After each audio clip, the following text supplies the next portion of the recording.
Hello, you're listening to Suspense on Creepy Tales Radio. Thank you for listening with us, and I hope you enjoy the episode. Suspense. And the producer of CBS Radio's outstanding theater of thrills, the master of mystery and adventure, William N. Robeson. This by way of explanation. To the dramatist, where there is conflict, there is a play.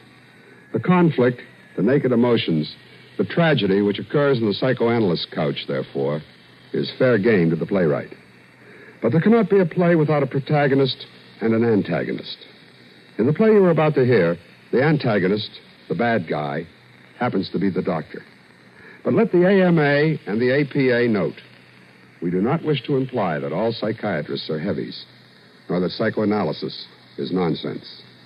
Without psychotherapy, a lot of us would be dead, or worse, so sick that death itself would be a welcome surcease. So listen then to Headshrinker, starring Miss Agnes Moorehead. And now, Headshrinker, starring Miss Agnes Moorehead. A tale well calculated to keep you in suspense.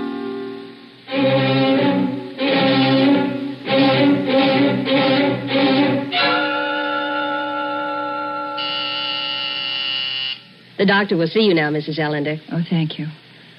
I am his last appointment. As usual, Mrs. Ellender. I'll be leaving shortly myself. As usual. Yes, thank you. How are you this afternoon? All right, I guess.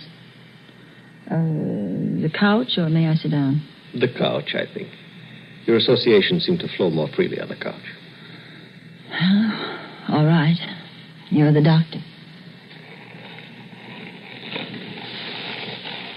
I said you're the doctor. Yes, I heard you. Well, that's supposed to be funny. Is it? Well, you laughed the first time I said it. First day I came here. I laughed to put you at your ease. I had heard it before. You've heard everything before, haven't you, Doctor? Does it seem that way to you? Everything but this. What? I'm going to kill you. When? Before this hour is over. Why? Well, look at your notes, Doctor. That must be quite a file you have on me. Ruth Ellender. Manic, depressive, compulsive, obsessoid, check and double check neurotic. How long have I been turning myself inside out for you? How long have I been doing my psychic striptease for you? How many hours have I spent on this couch? How many? You know as well as I. Oh, no, I don't. Once I could place myself in time fairly well. But no longer.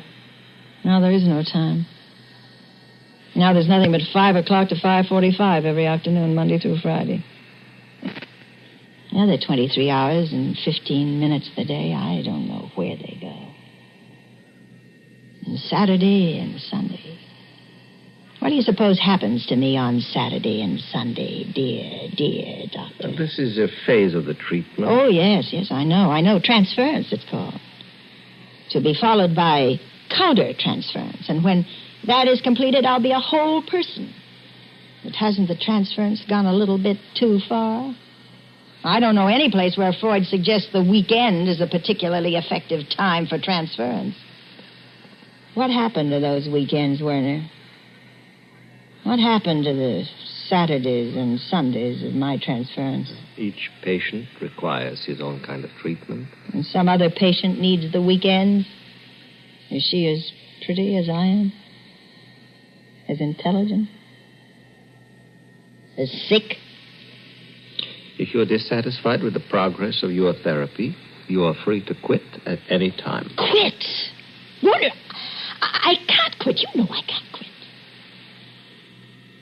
I love you, Werner. Heaven help me. I love you.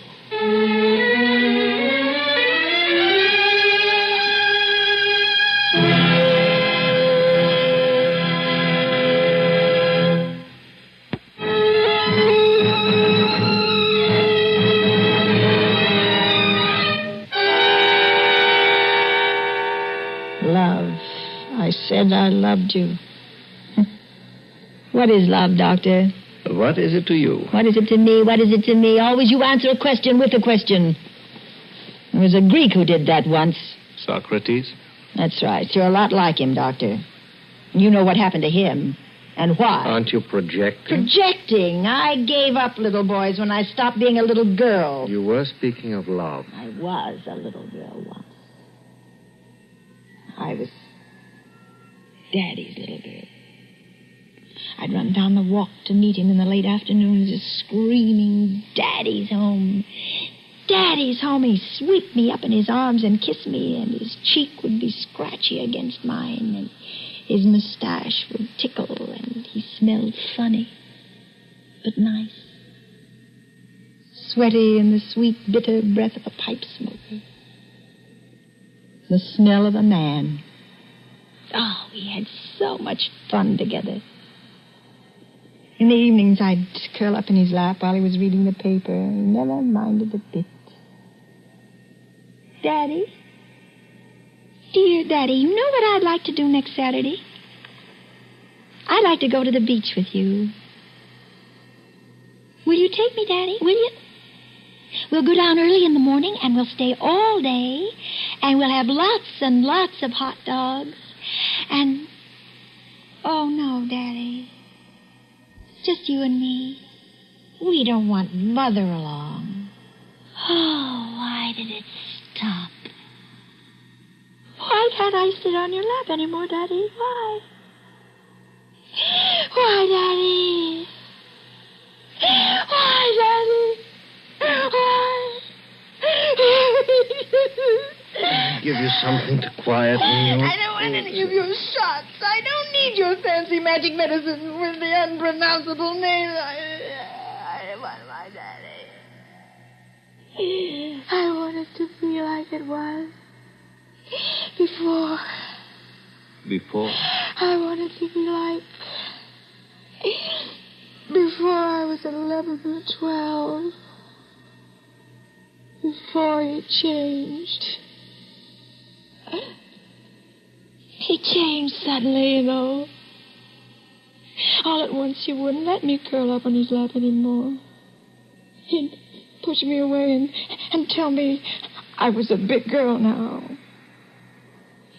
He'd act embarrassed almost as if he were ashamed of me. Probably not ashamed, but certainly embarrassed.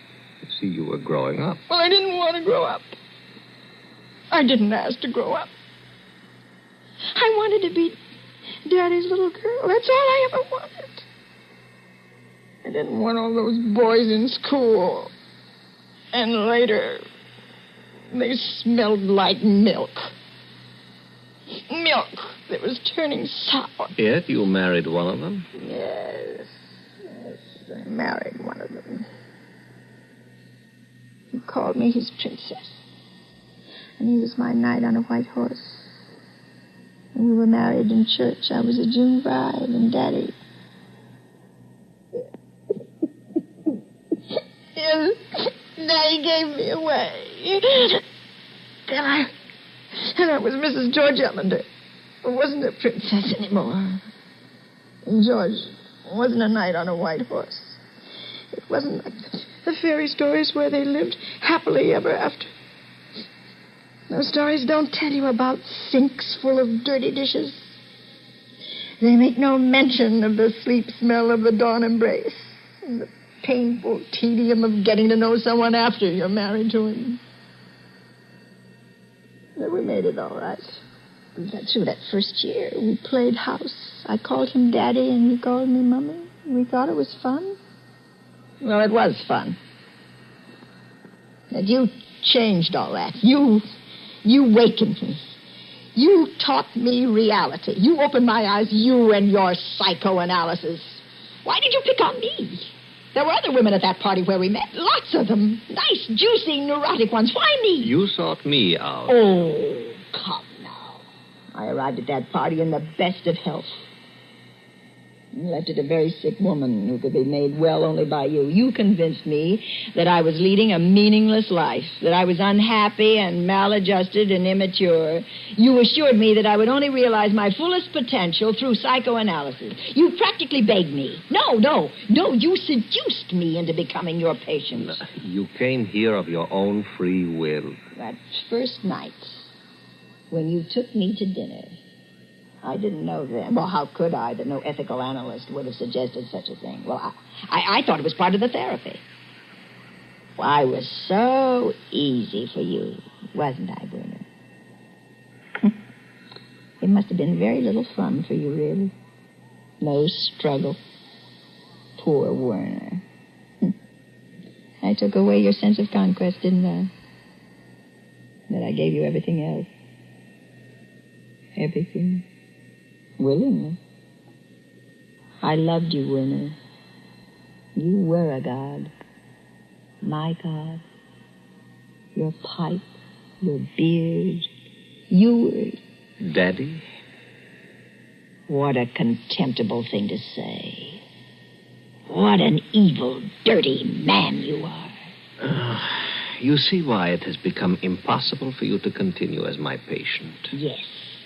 I told you, when I became your lover, that I could no longer be your doctor. And you were right. So that's the last time I will ever lie on that couch. From this moment on, I shall no longer be your patient, and you will no longer be my doctor. That's a very mature decision. Yes. Because now I'm going to kill you.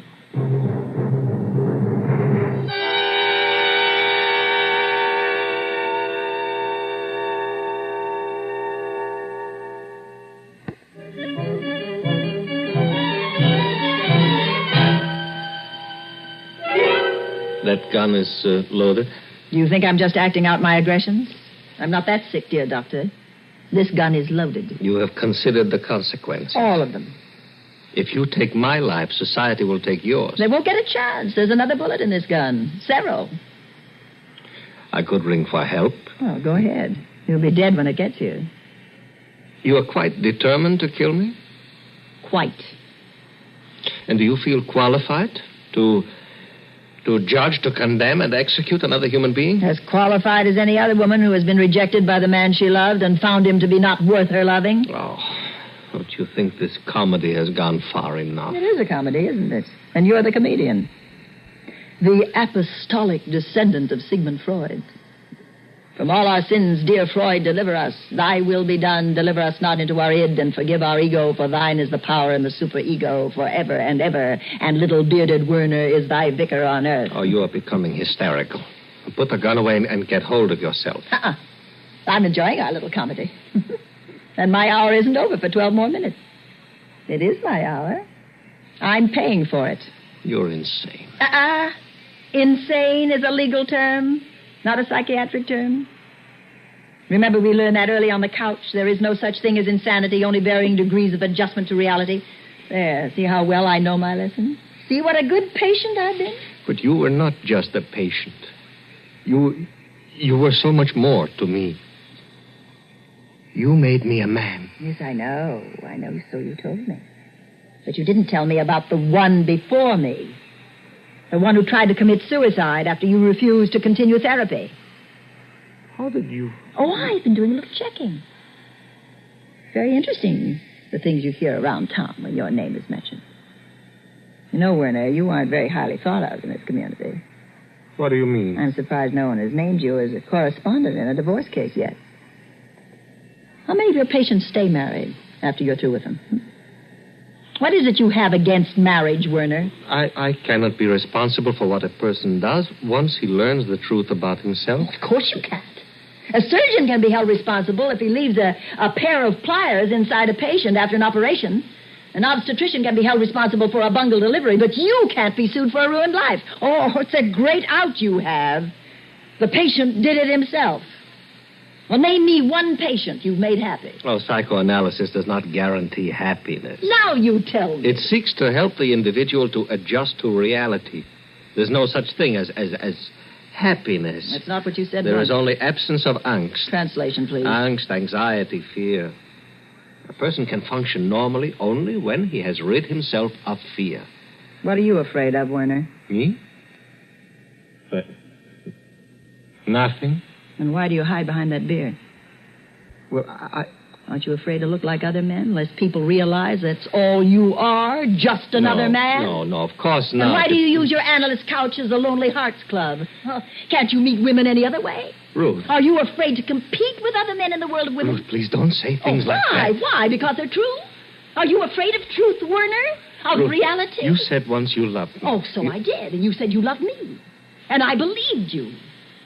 But now I know you didn't love me. You hated me. You hate all women. And you hate the happiness they can bring to a man. So you try to destroy love wherever you find it. You aren't an evil man, Werner. You're a sick man. I know I am. What can I do? Sit here all day long listening to the deepest problems of others, but who can I turn to with my problem? Well, forgive the bad joke, but what you need is to be psychoanalyzed. Oh, I was, you know that. Well, then you need a refresher course. No. Ruth, I need you. Me? Yes. Ruth, you know all about me. You understand me. I need your help, Ruth. Help me. Help me. Oh, no. You must help me, Ruth. Please. You seem to be forgetting that I came here to kill you. No, you didn't mean that, really. You're acting out aggressions, that's true, but you wouldn't go that far. Oh, yes, I would. No. Not when I need you so desperately. You're really afraid, aren't you? Yes. Yes, I'm terrified. Not of dying. Of living? Yes, without you. I know now. I can't go on living without you. And then the biggest help I could be to you would be to kill you. But I couldn't do that now. It would be ungrateful of me. Ungrateful? Yes. You see, Doctor, you've cured me. Of what? Of you. But I need you. Well, that, my dear Werner, is your problem. Well, I see my hour is nearly up. No, you're not leaving me. Yes. No, you can't. Ruth, you can't. Oh, yes, I can. You're no longer my doctor, my father, my lover, or my God. Please. You're just a frightened little man. Please, Ruth. Oh, I might as well leave this gun with you. I'll have no further use for it. Good luck, Werner.